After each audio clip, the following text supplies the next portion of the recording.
Madura tersohor sebagai lokasi ziarah makam-makam yang dianggap keramat bertebaran di berbagai pelosok pulau ini. Salah satu makam keramat yang paling sering disebut-sebut adalah Pasarian Air Mata atau makam Ratu Ibu. Di Desa Buduran, Kecamatan Arusbaya, Kabupaten Bangkalan, legenda makam Ratu Epu yang mata airnya dianggap keramat membuat tempat ini populer. Makam Ratu Ibu adalah makam seorang wanita yang bernama Syarifah Ambani. Konon wanita inilah yang melahirkan raja-raja Madura menurut dokumen sejarah. Syarifah Ambani adalah keturunan dari Sunan Giri, Gresik yang dipersunting oleh Cakraningrat I. Dari Madura, Cakraningrat I memerintah Madura pada tahun 1624 atas perintah dari Sultan Agung Mataram. Istri Cakraningrat yang bernama Syarifah Ambani yang selalu tinggal di Keraton Sampang. Dari perkawinannya kali ini, dia mempunyai 3 orang anak, yaitu Raat Mojonegoro, Ri Udagan, dan Ratu Mertopati. Syarifah Ambani adalah figur seorang istri yang taat dan patuh pada semua perintah suaminya.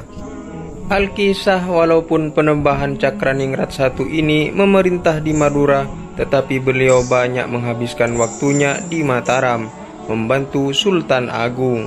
Melihat keadaan yang demikian, Syarifah Ambani merasa sangat sedih. Siang malam beliau menangis meratapi dirinya.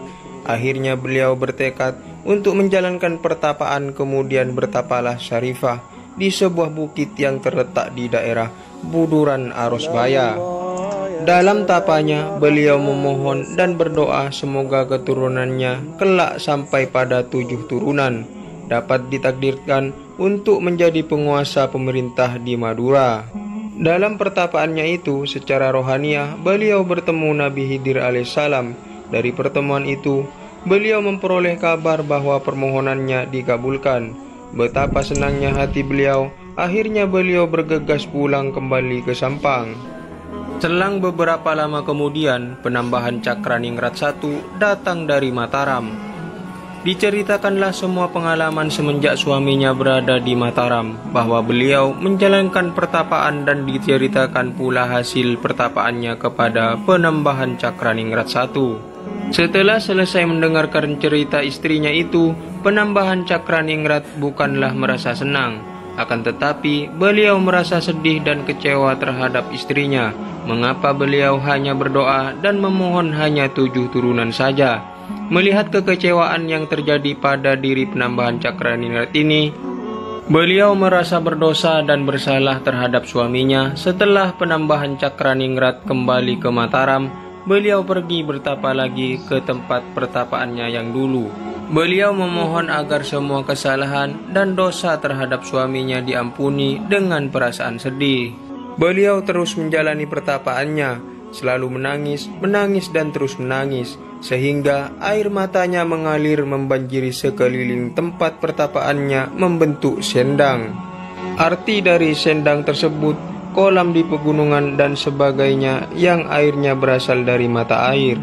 Mata air ini tidak pernah kekeringan meski di musim kemarau panjang. Sampai sekarang, masyarakat Madura mempercayai sumber air sendang ini keramat.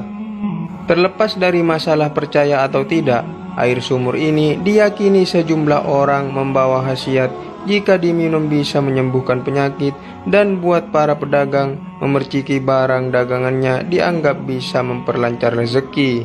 Karena diyakini bisa mendatangkan berkah, pengurus makam Air Mata mengemasnya dalam botol plastik kemasan 1,5 liter untuk dijadikan oleh-oleh. Wallahu a'lam bishawab.